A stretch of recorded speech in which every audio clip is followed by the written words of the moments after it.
বিসমিল্লাহির রহমানির রহিম। আসসালামু আলাইকুম। শুভ সকাল। রমাদান মোবারক সবাইকে। কেমন আছেন আমার প্রিয় বন্ধুরা? আশা করি যে যেখানে যে অবস্থানে থাকুন না কেন অনেক অনেক ভালো আছেন, সুস্থ আছেন। আমিও আল্লাহর অশেষ রহমতে আপনাদের সকলের দয়ায় আলহামদুলিল্লাহ ভালো আছি। তো আজকে অনেক দিন পর অনেক সকালে ঘুম থেকে উঠেছি। তো আজকে ঘুম থেকে সকালে ওঠার পর যে একটা দৃশ্য দেখতে পেলাম খুব ভালো লাগলো। তো মনে হলো যে একদম কুয়াশা ভেজা সকাল, একদম সেই পৌষ মাসের মতো লাগতেছে। তো এই দৃশ্যটা দেখে আমার অনেক ভালো লাগলো। তো তার কারণ হইতেছে আমাদের এখানে কিন্তু এখনো শীত, রাতে কিন্তু কম্বল গায়ে দিতে হয়। দিনের বেলায় অতটা শীত লাগে না, কিন্তু রাতের বেলায় একটা কম্বল লাগে। তো জানি না কোন কোন এলাকায় এখনো কিরকম শীত আছে, না অনেক গরম পড়ে গেছে। আর যেহেতু আজকে অনেক সকালে ঘুম থেকে উঠেছি অনেক দিন পর, তো আজকে সকালটা একটু অন্যভাবে উপভোগ করলাম, খুব ভালো লাগলো। তো একদিকে পাখির কিচিরমিচির, আরেকদিকে আমাদের গাছের আমের মুকুলের একটা ঘ্রাণ আসছিল, খুব ভালো লাগলো। তো আমাদের গাছে এত এত আমের মুকুল এসেছে, আমের মুকুলের ভারে কিন্তু একটা ডাল ভেঙে পড়েছে।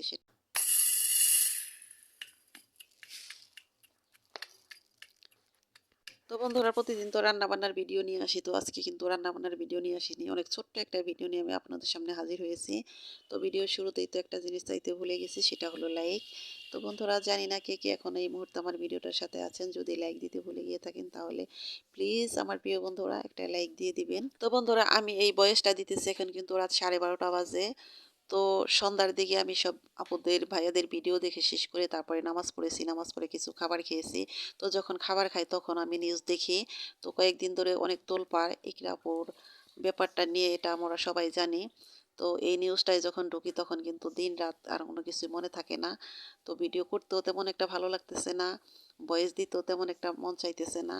তো একই চিন্তা একই ভাবনা যে কি ঘটে গেল। তো একটা জিনিস, সেটা হলো মৃত্যু কিন্তু সবকিছুর সমাধান না, এটা কিন্তু সত্যি। যে যায় সে তো চলেই যায়, তার জন্য কিছুই থেমে থাকে না।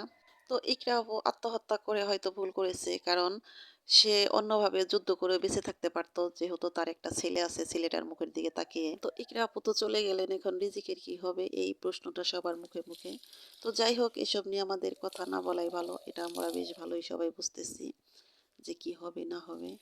তো বন্ধুরা, এই তো অনেকদিন পর আমি গাছের যত্ন নিতেছি, আমার গাছে পানি দিতেছি। তো অনেক দিন ধরে কিন্তু সকালে পানিটা দেওয়া হয় না, যেহেতু যখন ঘুম থেকে উঠি তখন রোদ উঠে যায়।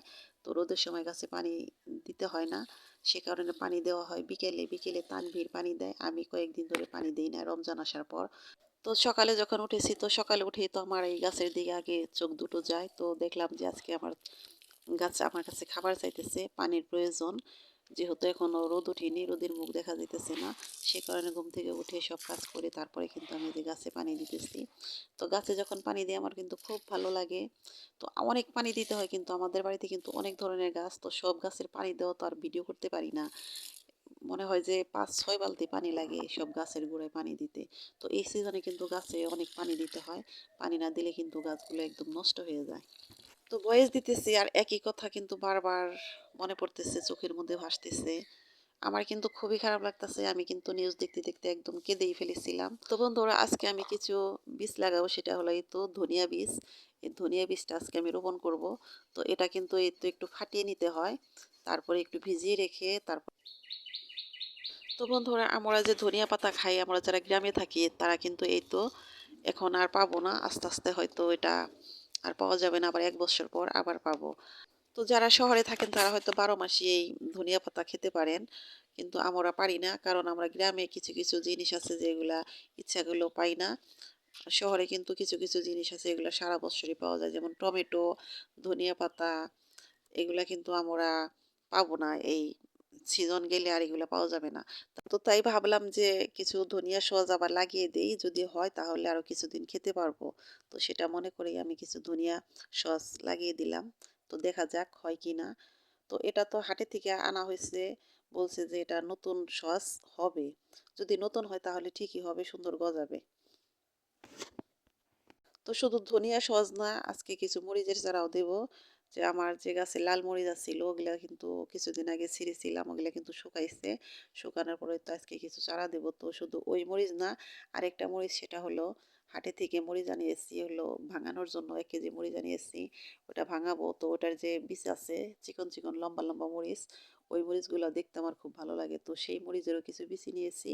আর আমার বাড়ির যে লাল মরিচ সেগুলোর বিচি নিয়েছি। তো ২ রকমের বিচি এই তো আমি চারা দিতেছি। তো এগুলো যদি গজায় তাহলে কিন্তু আবার ওই গাছগুলো উঠিয়ে আবার এগুলো বুনে দিব। তো বন্ধুরা আমার এই কাজগুলো করতে কিন্তু খুব ভালো লাগে। তো এই বীজগুলো দিতেছি। তো এগুলো যখন গজাবে তখন কিন্তু আমার আরো ভালো লাগবে। তো নিজ হাতে যখন কোনো কিছু বোনা হয় সেটা যদি সঠিকভাবে বেড়ে ওঠে বা সঠিকভাবে হয় তাহলে কিন্তু খুব ভালো লাগে। যেমন এই তো করলা বীজ, তারপরে শসা বীজ যে লাগিয়েছিলাম, এই তো দেখুন সেগুলা কিন্তু মাশাআল্লাহ অনেক সুন্দর হইছে। একদম বাউনি ধরছে। আমি যেগুলোর মধ্যে কঞ্চি গাড়িয়ে দিতেছি। তো এগুলো যখন বড় হবে, এগুলো যখন ফল দিবে তখন কিন্তু আরো বেশ ভালো লাগবে। এটা হলো শসা গাছ। আর ওই পাশে আছে হলো করলা গাছ। তো ২ টার মধ্যে আমি কিছু ঝাঁটা গেড়ে দিলাম। তো এখানে তো আর জাংলা দেওয়া সম্ভব না। এখানে তো ঝাঁটা দিয়ে দিব চারপাশে। তো ঝাঁটা বেয়ে, বেয়ে হবে। ওটাও কিন্তু দেখতে বেশ ভালো লাগবে। আর অনেকদিন আগে দিয়েছিলাম হলো কুমড়ো বিচির আ চারা আর হলো মিষ্টি পটলের চারা যেটাকে ধুন্দল বলা হয়। তো ধুন্দলের বীজ সেটা হয় নাই। তো কুমড়ো বিচি হয়েছে। তো এই গাছটা বোনার জন্য কিন্তু আমি কয়েকদিন আগেই তো ঝাড় বানিয়ে রেখেছিলাম সুন্দর করে গোবর মাটি দিয়ে। এই ঝাড়ের মধ্যে এখন আমি এই গাছটা লাগিয়ে দিব। তো এখন কিন্তু এই তো কুমড়োর চারা লাগাবো, তারপরে ধুন্দলের চারা, তারপরে পুঁই শাকের চারা, কাঁকরোল এই ৪ রকমের সবজি কিন্তু এখন আমার উঠানে থাকবে। তার সাথে থাকবে করলা, শসা এগুলোও থাকবে। তো আল্লাহ পাক যদি বাঁচিয়ে রাখেন, যদি এগুলা ঠিকঠাক মতো হয়, তাহলে অবশ্যই আপনাদের সাথে সেগুলো শেয়ার করব। তো বন্ধুরা জানি না কে, কে এখন আমার সাথে আছেন, আমার ভিডিওটা দেখতেছেন। তো বন্ধুরা যদি লাইক দিতে ভুলে গিয়ে থাকেন, আবার মনে করিয়ে দিলাম প্লিজ একটা লাইক দিয়ে দিবেন। আর হ্যাঁ বন্ধুরা, আমার কথা ও কাজে হয়তো অনেক ভুল আছে, সে ভুলগুলো প্লিজ ক্ষমা সুন্দর দৃষ্টিতে দেখবেন। কোনো প্রস্তুতি ছাড়াই কিন্তু আমি আজকের ভিডিওটা তৈরি করেছি। তো ভিডিওটা কেমন লাগলো অবশ্যই আমাকে কমেন্ট করে জানাবেন। তো বন্ধুরা আপনাদের জন্য মন থেকে অনেক, অনেক দোয়া ও ভালোবাসা দিয়ে আজকের মতো এখানেই বিদায় নিলাম। তো আল্লাহ হাফেজ। আসসালামু আলাইকুম।